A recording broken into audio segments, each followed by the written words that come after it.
Welcome to Fans Without Borders. My name is Ray. And I'm Brent. How you doing? How's Good, it going? Good. I can't complain too much.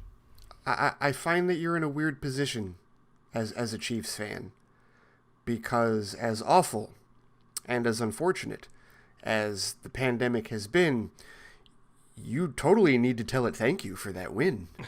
I will not thank the pandemic for anything, but yes, certainly last week, if a more seasoned quarterback had been on the Patriots side of the line, things probably would have been different. Some rookie or inexperienced mistakes would not have happened. But you know what? The Chiefs still have to take advantage of it, and they did. So a win is a win. I got into a discussion / debate on my football message board about that, because I said, we were talking about the game, and I was like, if you're a Patriots fan, who do you blame? You literally have a loss because of COVID-19. And I watched that game, and as you were saying, you wanted the Chiefs to play like they did against the Ravens, not like how they did the week prior, and they did not follow your advice. No, they didn't. I mean, they weren't as bad as that other week, but they definitely could have done a few things better. But they didn't have a bad game. I'll still take it, and whatever, 4-0. And apparently they're the first team to ever go 4-0 4 years in a row.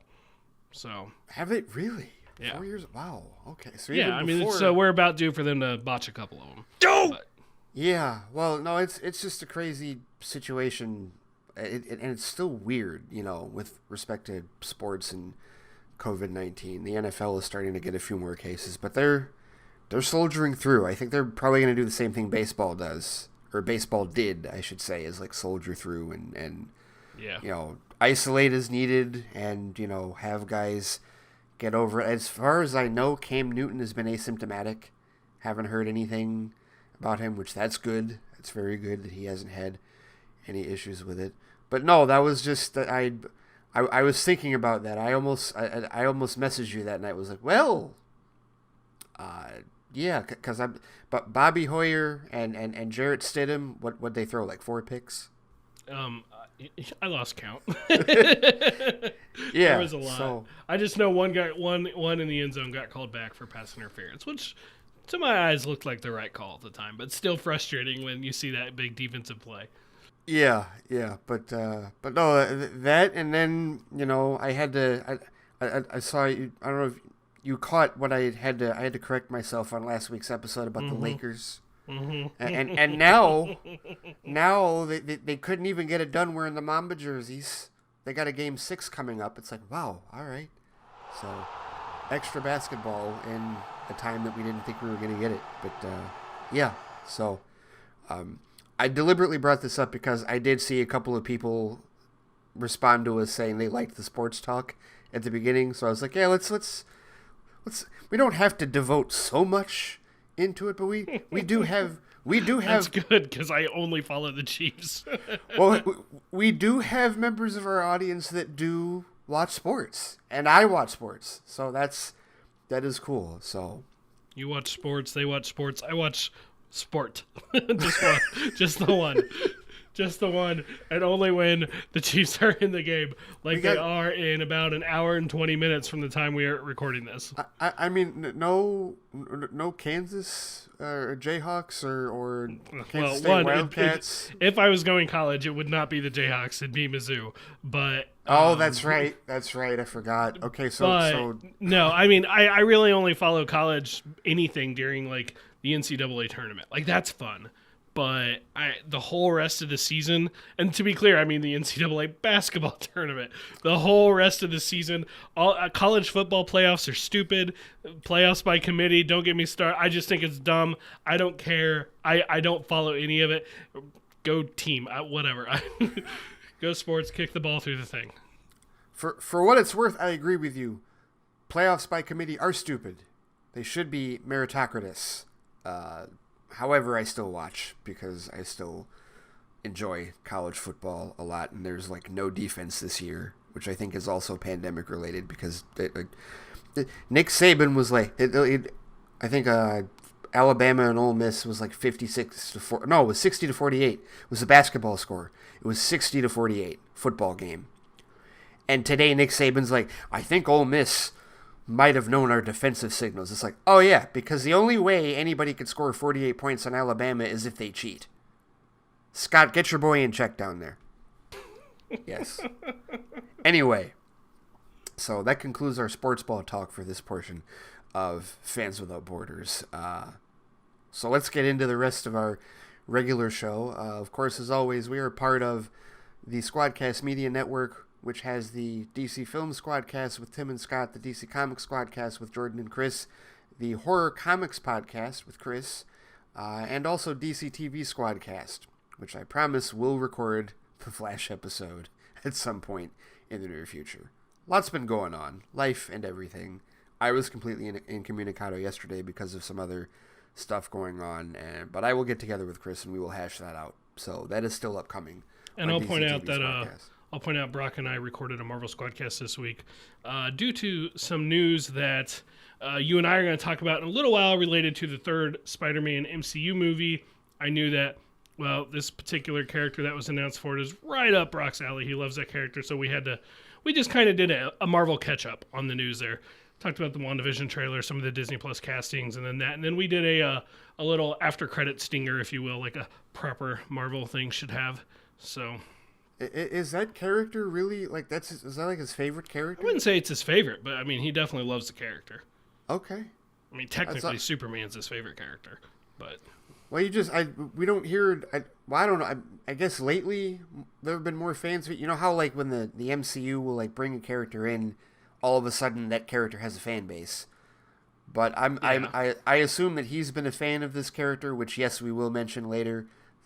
Before his movie, he loves magic users. Oh, okay. And all so right, he's just got an affinity for him as a result of that.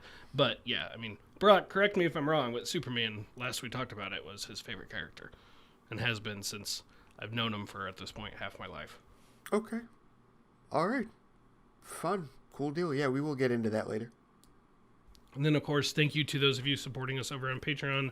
I'm not sure if the Sin City one has dropped yet. I haven't checked. I don't think it did. Think it has. Which means we're still waiting on that. Should be getting close to that. And, of course, as we've mentioned, we recorded Batman Returns. We're going to be scheduling 1977 Spider-Man. And then you and Scott did Fans Without Borders Plus, like a proper streaming thing with the plus there for Enola Holmes. Yes, Enola Holmes was our most recent review. He's already messaged me that he's done with The Boys season 2. Are you guys going to do that for? We are. No, that is going to happen. I just need to now fulfill my end of the bargain, which I totally can now. Oh, I have. I got it. You know what I've discovered, and I'm going to bring this up when I talk to him about it. I like the binge model. Like it, especially sure. Especially with a show like The Boys, where it is so serialized, and there is so much of carryover. Like, for reference of information, I just like to watch it all at once, unless it's a show now I'm completely gonna like flaunt that logic this week because Star Trek Discovery season 3 starts in a couple of days, and that I am gonna watch weekly. Sure, but that's Star Trek. Like that's. Are you gonna review bomb it for being weekly, like everyone did The Boys? No, I most certainly am not going to review bomb it. Those people, I'm sorry, those people need lives. Like, how do you review? That is, no, there's nothing okay with that. There's just nothing okay with that at all. But no, I'm not going to do that. But no, just with that one, I will pick up my end of the slack on that. And then, yes, Scott and I will definitely record a Fans Without Borders Plus for season 2 of that show. Cool.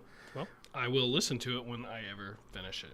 I'm still 2 episodes in, so I may have some time that I can get a 3rd episode this week. We'll see. Well, at the very least, we already know that there will be a 3rd season. Yep. And a spinoff show I saw. Yes, I have, and I'm going to pat myself on the back here a little bit for a second. This is dangerous because I'm revealing this on the show. So by the time people listen to this, they will know, and they can totally ruin things for me if they want to be dicks about it. But I have managed to stay in the bubble which is, I don't know how I've done that because everyone has been chirping about season 2 of The Boys. But I don't know what has happened. I legitimately at this point do not know what has happened. I will find out. I probably need to begin watching as soon as we're done recording, just so that I can continue to stay in the bubble. I've seen a couple pictures, a couple memes that people took, which was the boys from scenes I hadn't seen before, so they got to be season 2. And then, I just, if I see something related to it, I've just been muting it for 30 days or whatever. Like, I'm going to be done in 30 days. I should just mute it forever. But, it's all right. No big deal. No big deal. Cool. Well, should we get into it? A couple weeks ago we started off, or we had some Marvel date changes to talk about, and this week it's DC's turn.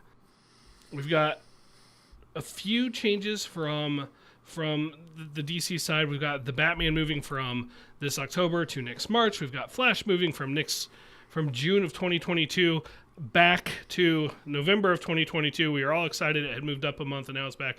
Shazam 2 from November of 2022, the date that is now the Flash, to June of 2023. And Black Adam, while still being made, is off the release schedule. It's undated.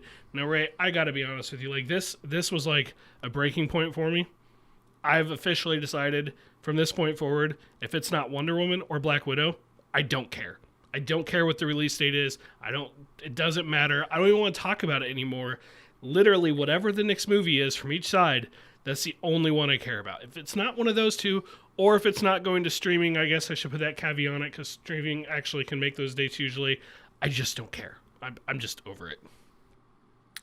I don't blame you, and I gotta wonder how many more people are feeling the same way, and there's been kind of this divide among the fandom with respect to this whole release date shuffle, and I'm starting to see more and more people say, just throw it on HBO Max. And we should point out that this wasn't, the bulk of these moves were DC dates, but this was Warner Brothers in general. The Matrix actually moved up. This stuff isn't getting thrown on HBO Max anytime soon. Patty Jenkins is, as of recently as this week, still talking about how it needs to be in the theatrical. I'm like, she's definitely going from the Christopher Nolan playbook. Yeah, and that's a mistake. And it's probably something that, Patty Jenkins, I'm fan of her work, but no, I wonder how many people are going to care when her movie ever comes out. Right? I've talked before about the 3 different marketing pushes that they went through, the fact that, reportedly you can buy Wonder Woman 1984 toys on clearance in certain stores depending on where you're at, and this movie isn't even released yet.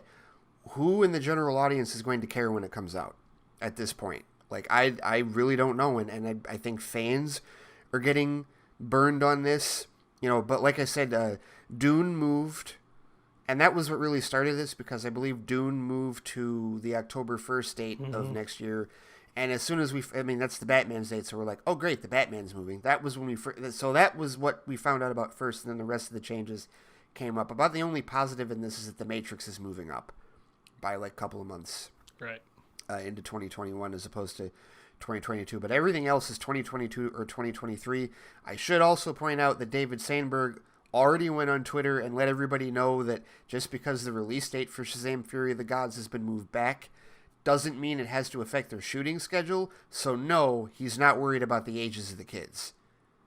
At least this is from him. He has said this. Yes, and I mean, to a point, he's absolutely right.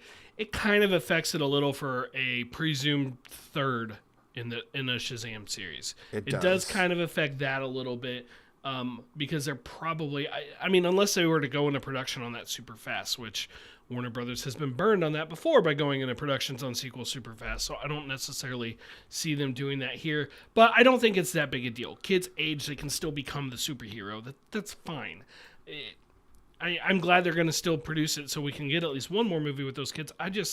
All these release dates, they're all gibberish to me. They might as well all say TBD on them. They're just and frankly, I don't feel super confident about Black Widow in May, and I don't think Wonder Woman in December is happening. I don't see that happening. I don't think so either. We're going to get another stupid tweet from the people involved in that saying, we can't wait to show you this movie in June of 2021. And then I'm over it. I'm tired of it.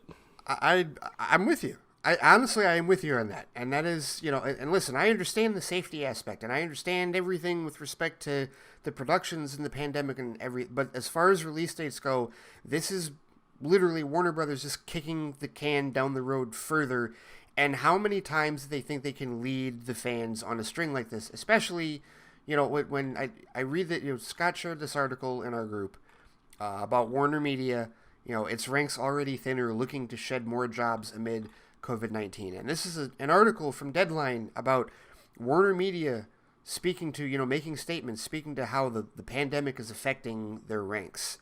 And I wanted to read this because I think this is very poignant to this whole date change situation. This is an official statement from Warner Media. Quote, like the rest of the entertainment industry, we have not been immune to the significant impact of the pandemic. That includes an acceleration in shifting consumer behavior, especially in the way content is being viewed. We shared with our employees recently that the organization will be restructured to respond to those changes and prioritize growth opportunities with an emphasis on direct-to-consumer. We are in the midst of that process, and it will involve increased investments in priority areas and, unfortunately, reductions in others. You know what that sounds like to me? That sounds like, Warner Brothers, you're on borrowed time. If you guys keep kicking the can down the road like this, we're restructuring you further than we already have. You can't keep doing this. You can't keep stringing the fans out like this, right? And listen, I know all the theater people, Corey Sims, all the theater people, I get it. You don't want to give up your theater. The general audience will lose its patience very quickly for this. Very quickly. Anybody that was excited for a Black Adam movie now doesn't know when they're going to see The Rock. And Aldous Hodge and whoever else in that movie. We have a Batman trailer. A really awesome The Batman trailer from DC Fandom. And now we can't see it until 2022. BS. I'm sorry. BS. Brent and I are in lockstep on this one. I'm tired of it as well. Truthfully. Eventually we will be able to safely go to a theater again. Probably. But it sucks. But I'm sorry. Not every single movie that was going to come out in 2020 is going to get the theatrical run it would have and debatably should have gotten. It's just not going to happen. This is one of those life sucks moments, and we need to move past it. We need to just recognize, I'm sorry, Black Widow. I'm sorry, Wonder Woman. You kind of got screwed. And that's what it is. I mean, I really hope that if for whatever reason come May, Black Widow can't release that way, that Disney bust out Premier Access again. I really hope they do. I think they should be doing it this year. I really hope they do that. But, I don't know. That's all frustrating. But DC did give us some news this week that was not frustrating, I thought. DC gave us some very positive news this week. And my timeline blew up with people sending me the article like they didn't think I had already seen it. But I still appreciate it because somebody had to be the first one to send it to me. It was you, by the way. I made a joke about it. Because I saw it and I was like, I want to be first. I want to be first. And then I jokingly was like, I don't think this is important enough to talk about on the show. Knowing full well that there was no way that I could stop you from talking about this on the show. So, Green Lantern TV series, we finally got some details coming to HBO Max. We've known there was a Green Lantern show coming. I still want to know, is it going to be called Green Lantern Corps? Because we didn't get an official title. It's just Green Lantern TV series. All right, here's the deal on it. Here's what we know. Seth Grahame-Smith is the showrunner for it. It's going to be starring 4 Green Lanterns: Guy Gardner, Jessica Cruz, Simon Baz. Those 3, I totally get it. They all make sense. You got what I'm going to predict is a veteran in Guy Gardner. You got a couple rookies in Jessica and Simon. They're partners in the comics. Great characters. All of them work in this setting. I'm really happy for all of them. The wild card here is Alan Scott. Alan Scott is the 4th Green Lantern, not traditionally a member of the Corps. Traditionally, his powers are more magic-based. I am very intrigued by what they're doing here, but I'm glad that they're not ignoring this very important piece of Green Lantern history, the very first Green Lantern ever. I'm really happy that he's going to be involved. Mark Guggenheim is going to be working on it and co-writing the pilot. Obviously, I'm fans of his comic book work. This sounds awesome to me, Ray. What? And other than trying to troll me with, not talking about, what did you think about it when this news came out? You know, honestly, the first thing that popped into my head was the name Seth Grahame-Smith, because he was one of the 4 former Flash directors before they finally settled on Muschietti. And I said, wow, well, that's full circle. So clearly, I mean, and I don't know if that was, I'm not, because this is Warner Media again. This is HBO Max that he's working for. But clearly he's, you know, there's no love. I mean, you know, there's no issues, like as far as fences to be mended. So that's cool. And then I thought, well, all right, Guggenheim is involved, and as soon as I saw his name, I was like, oh, well, the DCCW people aren't going to like that. But it was all... Why? Why? Oh, the anti... Okay. The anti-DCCW people aren't going to like that. Yeah. Because, you know, a lot of the... When it comes to DC on television, there is definitely that segment of fan that appreciates the DC Universe stuff, and anything on anything but the CW. And so if they were excited for, like the people that want Swamp Thing to go to HBO Max instead of the CW. Well, that makes more sense, but... Right. Now they see Guggenheim is involved in and I haven't seen any of this sentiment, and I shouldn't see it, hopefully, because it's HBO Max. It's obviously not going to be the same tone as what we've seen, even with Berlanti, because I think Berlanti's also an executive producer on this as well. He's like the executive producer. Like, it's from his group. Right, he's pretty much the DC TV boss, mostly. Yeah. So, I mean, clearly, you know, seeing Doom Patrol should be enough of an indicator of, hey, he can do more than just what is on the CW, which is fine. This show sounds amazing. I've mentioned before on this show that I haven't read a ton of Green Lantern, but what I have read is Simon and Jessica. Mm-hmm. And I love those characters. Really awesome that we're going to get to see them. The Alan Scott thing, I think that can probably be explained by another detail that we know, which is apparently that this show is going to span several different eras and like different, go across times. It almost sounds like it could be an anthology series. And if that is the case, then that could explain, maybe they go back into the past for an episode or whatever, however it goes. I don't know how the timeline of the Green Lanterns work, but I mean, obviously, we've been waiting for more details on this. We're finally getting more details on it. Of course, I'm signed up for it. Yes, absolutely. I will totally watch it. Sounds like it's a lot of the usual. I just want them to cast Rosa Salazar as Jessica Cruz. That is my pick. That is who I hope is cast. All of the Alita fans listening to us, I think, will wholeheartedly agree with me. She is a perfect choice for Jessica Cruz. I would love to see that happen. I don't know that it will. It probably won't, since we all want it to happen. But yeah, bring this on. Yeah, I think the biggest question is, they've made it clear that Hal and Jon Stewart and Kyle Rayner are not going to be in the show. And so there's some sentiment there that they're being held over for the film that we don't have, that we need more details on. And we already knew, that we heard like a year or so ago that their plans for the film was like a buddy cop idea between Hal and Jon Stewart. I don't know if they're still going to go with that, but you would think they would. The question that I have is that for certain connected to this show? Like, is this show technically DCEU along with that movie? It doesn't have to be, but if it is, that would be awesome. I've heard rumors, but just to be clear, rumors that was the plan of a buddy cop movie, Hal and John, and then basically this lineup minus Alan Scott. That's the wild card there for the TV show. I'm going to say one other thing real quick, and then I'll address Kyle Rayner. If you haven't read a lot of Simon and Jessica, I would recommend the Rebirth run Green Lanterns with an S on the end of it. Yes, very good. The parts written by Sam Humphries. I don't remember how many issues he did, 30, 40, whatever it was. His stories were excellent. For me, the series took a major dive off a cliff as soon as he left, but presumably this is all going to be on DC Universe Infinite, so I would highly recommend you check those out. Did he write, just real quick, did he write the story, and I forget what issue this was, but there was a story where Simon was talking to Bleeze, one of the Red Lanterns, and actually like calmed her down so that she wasn't a Red Lantern anymore. And then Jessica came in and messed it up, and like she got angry and turned red again. Did he write that story? I want to say yes, but I can't definitively tell you that.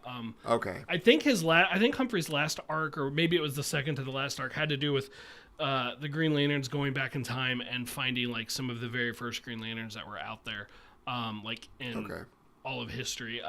Really, really enjoyed those series though. Really enjoyed that run. I've actually been rereading its companion series, Hal Jordan and the Green Lantern Corps, by Robert Venditti right now, which is I haven't read it since it came out, but I'm still loving it every bit as much as I did when it first started back a few years ago. Okay, Kyle Rayner. Several people tweeted stuff to me. I think some jokingly, some maybe not. Like, oh, you're probably upset Kyle's not involved. And I'm like, do you know who Kyle Rayner is? Because I'm going to pull if you think Kyle should be in this, you probably don't really know who Kyle Rayner is. It's like, they don't need to fully translate what happened. They're probably not ever going to fully do what happened in the comics to bring Kyle about. But he is the torchbearer. He's literally the person that kept the Green Lanterns going when Hal Jordan, consumed by Parallax, destroyed the core, destroyed the central power battery, destroyed all the other Lanterns, killed hundreds if not thousands of them because he stranded them off in the middle of battle or space when he cut the rings off from their power source.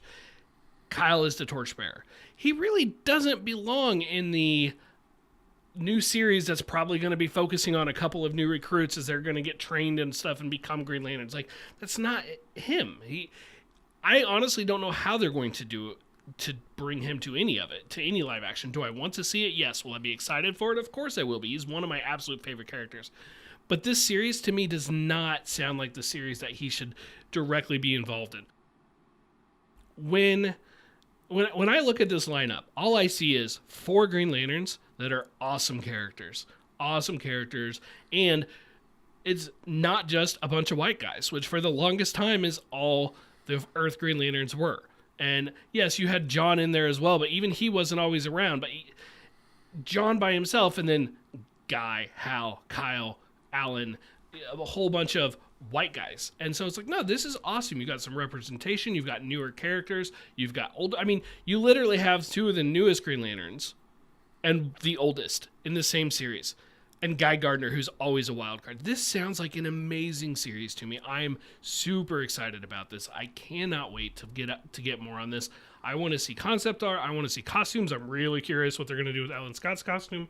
Is it going to be the new 52 version, which was a cool costume, but much more similar to regular Green Lantern's costume, or is it going to be his original costume, or maybe the updated version of it when he was calling himself Sentinel for a while?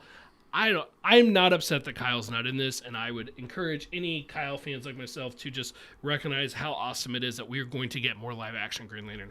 Kyle was my first Green Lantern, like the first one that I really latched onto, but I like all of them. I like all the Lanterns. I can't think of a single person to put on the ring that I don't like. I'm like, no, it's not like I cringe when I read Guy Gardner or cringe when I read Jessica Cruz. No, they're all great characters. This is fantastic. The representation aspect, that's an excellent point to bring up. And, in many ways, when people get into when you get into any arguments about diversity and representation with people that want to argue with you about, what's the thing I always hear? I always hear people talk about, well, there's no need to, and I hate this term, but there's no need to race bend that character. Just make a new version of the characters. Well, that's what Simon and Jessica literally are. Mm-hmm. Yep. And, you're absolutely right with respect to diversity. Yeah, Jon Stewart is one thing, but to have Latinx representation with Jessica Cruz, to have Muslim representation with Simon Baz, fantastic. I love his arc, like all his backstory and him being from Dearborn, Michigan, and which is, I know that area. It's where I used to grow up. I went to school out in Dearborn Heights as a kid. All of that is great representation to show, and I think it's a very progressive move that you see in television more and more today.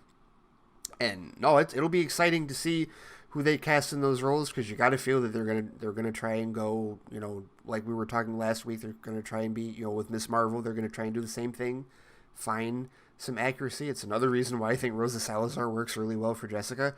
My biggest thing is I hope that they get Pixamondo for the visual effects, because I've told you before, Pixamondo, they're the company that handles the CBS All Access Star Trek series. You want them doing Green Lantern. you are not ready for their level of visual effects with the Green Lantern show. If they get Green Lantern, I hope they do, it will look better than any live action Green Lantern anything you have ever seen in your life if they get it. Before we go on, I want to mention one thing, because I know somebody is already tweeting at me. Yes, I am fully aware that technically Kyle Rayner is a Mexican character. I'm also fully aware that he was very much an Irish Catholic character whom, way deep into his creation, discovered his long-lost father, who happened to be Mexican, and that's when that change happened. And I know that very, very rarely has it ever been acknowledged since, I believe it was Judd Winnick who made that change, that that's happened. So yes, he is technically a Mexican character. I implied he was, just another white guy like Hal and Guy are. So I wanted to acknowledge that. I also want to be realistic and acknowledge and point out how he's depicted. And he is depicted very much as just another white guy. I just want to get that out there so I can. So even right now, if and when he's in live action and they do cast a Mexican actor to play him, it's still not race bending or anything like that. There is comics precedent for it, but it is very rarely touched upon. It is mostly ignored. It was kind of tacked on, and it wasn't the best story ever, let's be honest, but it is there. I wanted to acknowledge it because I know I've already got tweets on it, but had to get that out there. I personally did not know that about his character until you just said it. It almost sounds like, I'm sure you're being a Robin fan, you've seen the debates about Dick Grayson's heritage. Yeah.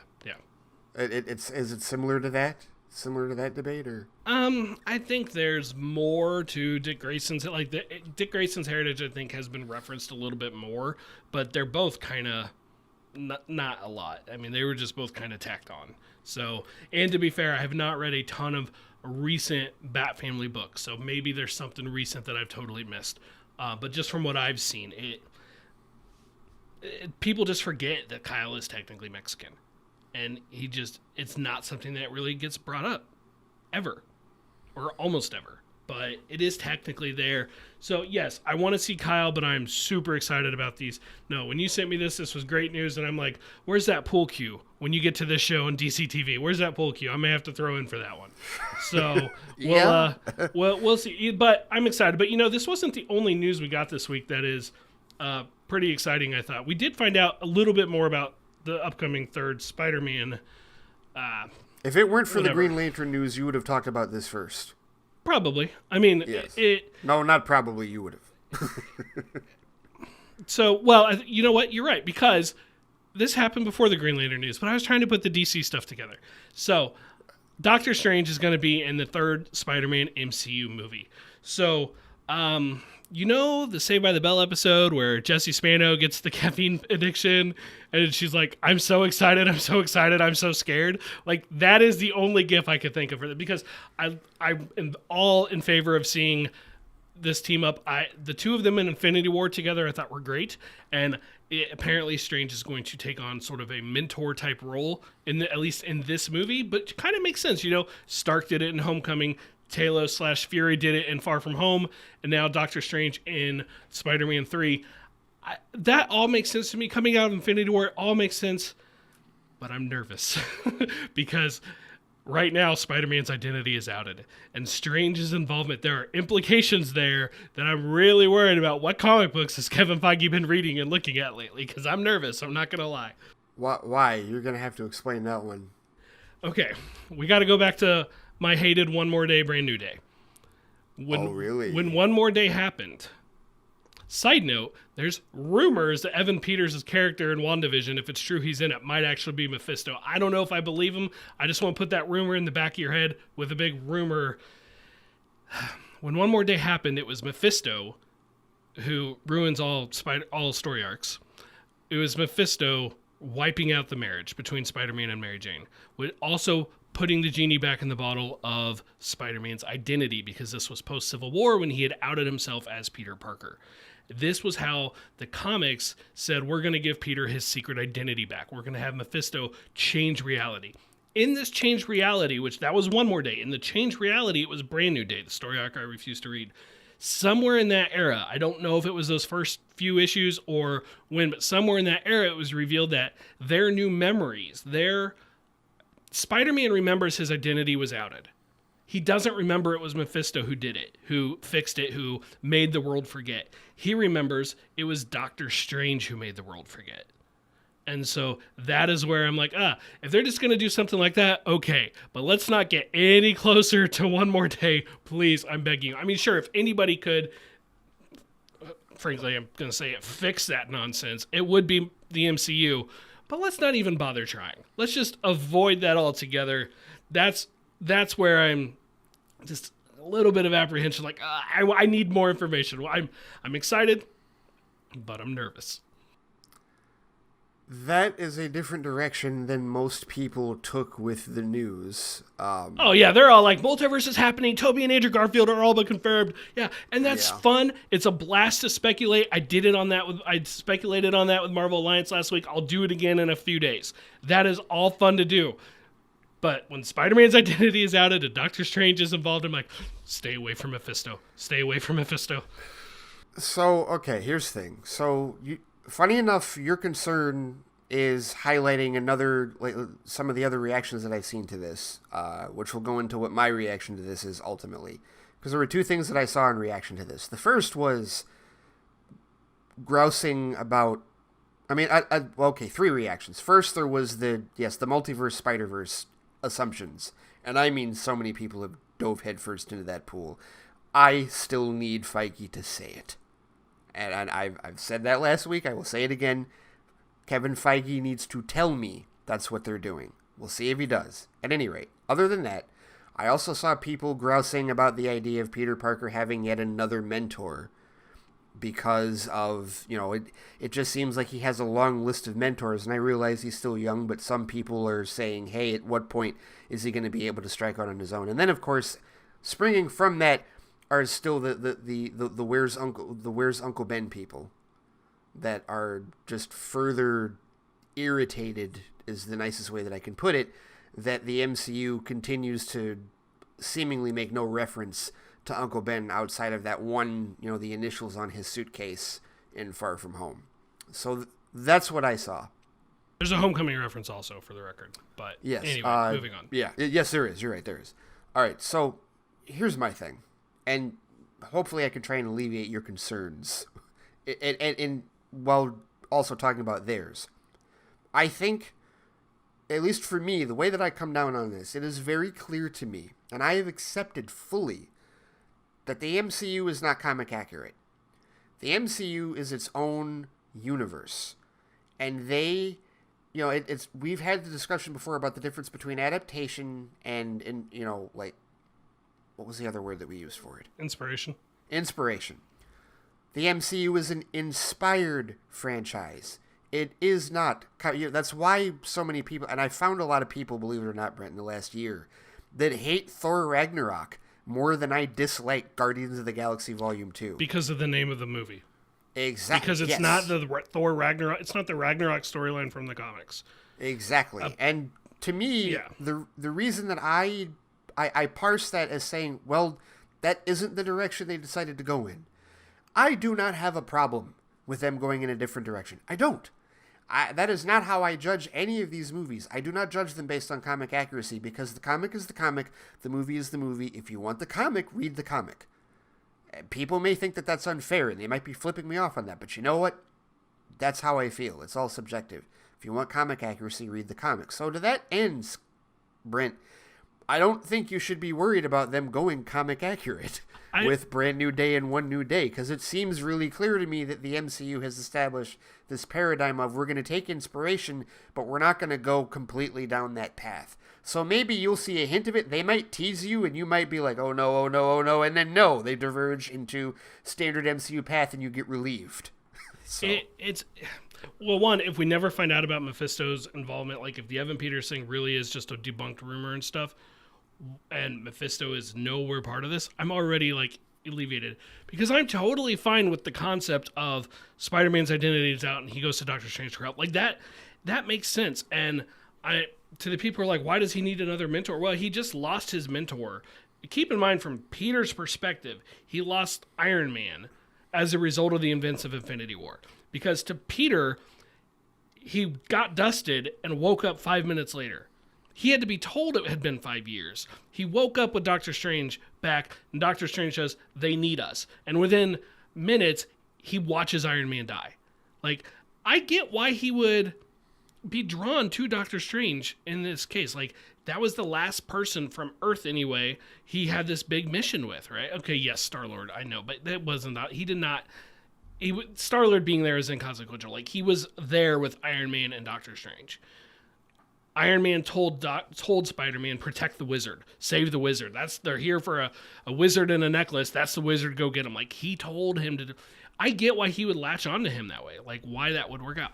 And maybe this is going to go a totally different way, and it's going to go all multiverse, and people really are going to get to see Tobey Maguire and Andrew Garfield back, or one of them or the other. And you know what? If it happens, I will be thrilled. I will be smiling. I will love to see them both because they're both great Spider-Man.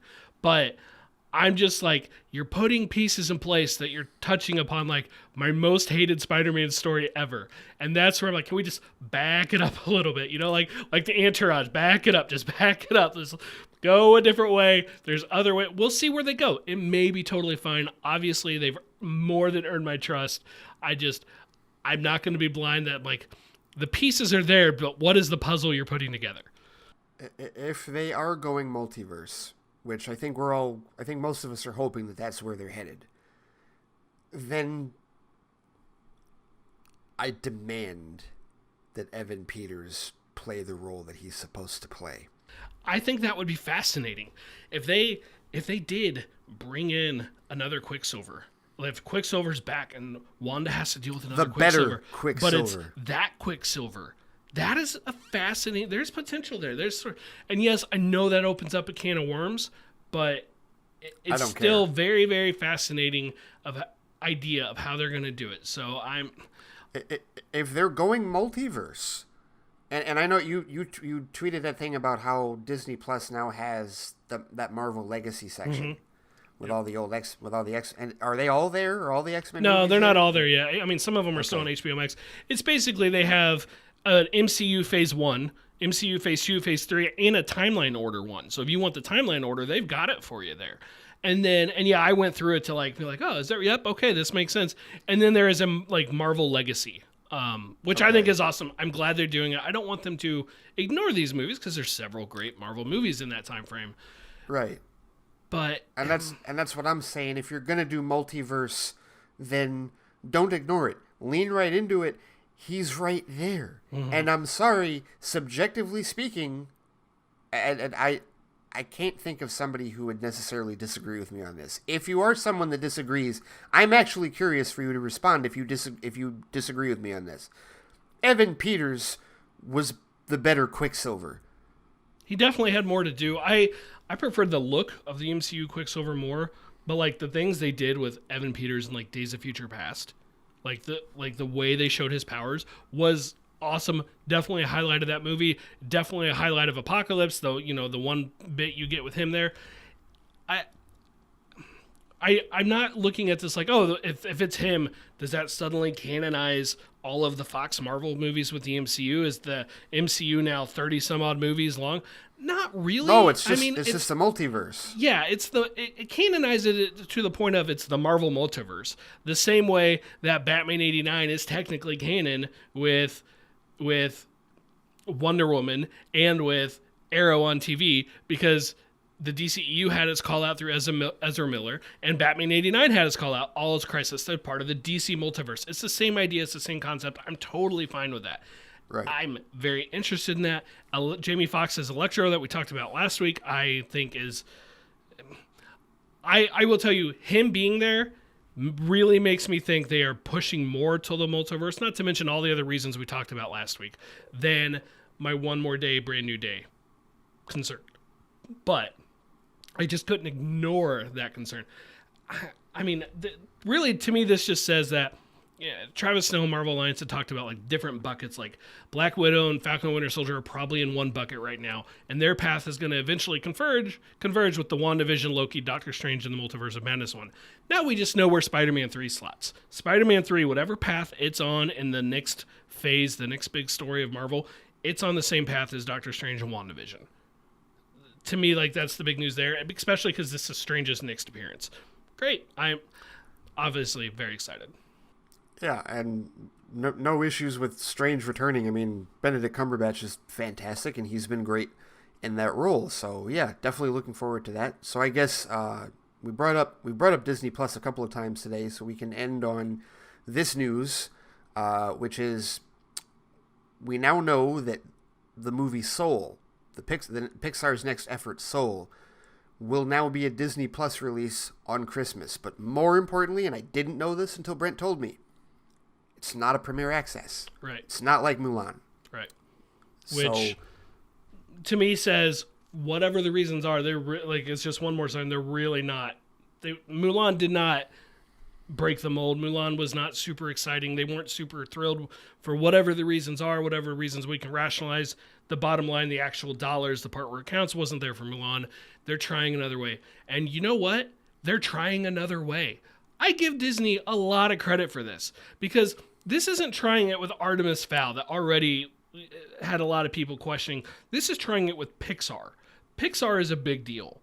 When you're trying it with a Pixar movie, and it's specifically that people in Pixar are involved in Inside Out, which is one of Pixar's most critically acclaimed movies to begin with. When you're trying it with something like that, you're trying to do different stuff. Disney is not stuck in the past right now, and they're looking at the real world of what the real situation is, and they are going to put Soul in theaters in markets where that's viable. Our markets aren't viable for movies, but other countries they are. So other countries will get that big screen treatment, and that's great. Yes, it deserves to be seen there.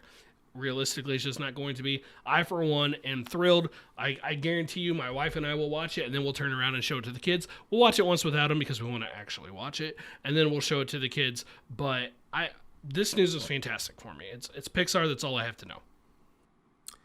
Yeah, and we talked before about how each of these studios are kind of, on different sides with respect to the, how they're treating this entire situation. You have Disney, like you have the whole thing with AMC Universal go one way, and then you've got Warner Brothers on the other side of it, and then you had Disney kind of like straddling the fence.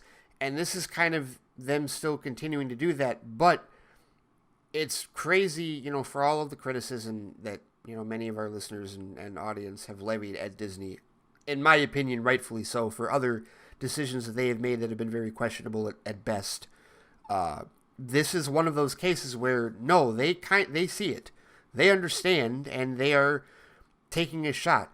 No, it's not a Marvel movie. We talked about how, when a comic book movie does this, that really does change the game because, and I think mentally speaking, the box office is still in people's heads. When you put one of those on a streamer, that's really when it's like things really change. But Pixar, for whatever reason, is not on that level yet, which I don't totally get why, because, I guess it's because it's animated, not live action. Pixar movies have done very well at the box office, historically speaking, and I can't think of one outside of maybe Cars 2 that hasn't been, like, critically acclaimed.